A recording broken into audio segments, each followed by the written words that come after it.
Today I'm going to present on the spirit of transparency. And it might be a little bit uncomfortable for some of you, but here's the thing. I have my truth, and I know that some of you have your own truth as well. So today, my goal for you is to see some of these stories, and it might be a little bit uncomfortable. You might feel a little bit resistant, and that's perfectly fine. But I would really like you just to be open to any possible uncomfortable issue that we discuss today. Also, I wanted to let you know I was a little bit hesitant to come speak to you all today.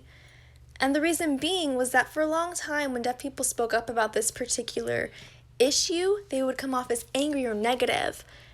I just really hope that's not the way that you see me today. I'm just going to give you some information and I will allow you to analyze it for yourself. That's it. You can agree or not, but really it doesn't matter because I will always respect your view and I'd hope that you'd respect mine as well. Also, I really do cherish your ideas, opinions, and facts because really we're all in this together. So the show is about 5 weeks ago, my 2-year-old son fell and he broke his leg. Oh, my poor baby. Oh, he's fine.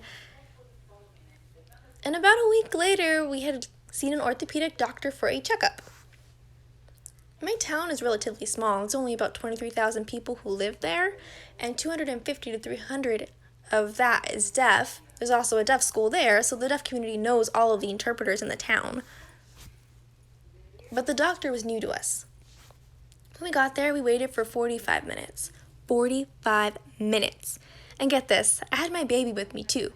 So my son is 2 years old and my baby's 1. They were just so restless. And then it was close to lunchtime and just all these things were going on. I thought a 45-minute wait in a small town? No way. So the interpreter and I approached the receptionist desk and I asked what was taking so long. The receptionist never looked up at me or anything, but just said, "Sorry, the doctor's behind." And I was like, okay, well, my kids are getting kind of restless. Is there any way you can bump us up? But they just said, nope, can't. So I asked if I could speak to a nurse or a doctor, but they just said no. And I was getting kind of frustrated because they wouldn't look up at me or anything. And you gotta understand, this is a small town in the Midwest. Eye contact is important. Then I asked, can you please look up at me? But the receptionist looked up at the interpreter who was standing next to me. So I said, no, me. And I asked if there's any solution that could be offered here because my kids are getting restless. They've been waiting an hour. They need to take their medicine, but I left it at home because I wasn't expecting this type of wait. But the receptionist just said, sorry. And right then and there, my baby started to cry. And then the receptionist realized this is serious. Thank God my baby cried right on cue. And the receptionist said that they would go call a nurse. The nurse came out like a minute later and said, I'm so sorry. We'll get you in soon. And then I said, that's fine, but I just wanted to make a complaint about the receptionist because I had a horrific attitude. The nurse said she would call the office manager. And we went to go sit down, the interpreter and I, but as soon as we sat down, they called the interpreter up to the front desk again. I was kind of curious as to why they did that, but the interpreter seemed to have a phone call.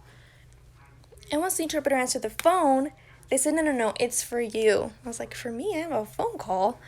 But it ended up being the office manager to call about my complaint about the receptionist. But then the office manager started questioning me about the situation while the receptionist was sitting right there staring at me. And I explained that I was not comfortable speaking about this with the receptionist right there. And they said, oh, no, that's fine. I will contact you later on this afternoon.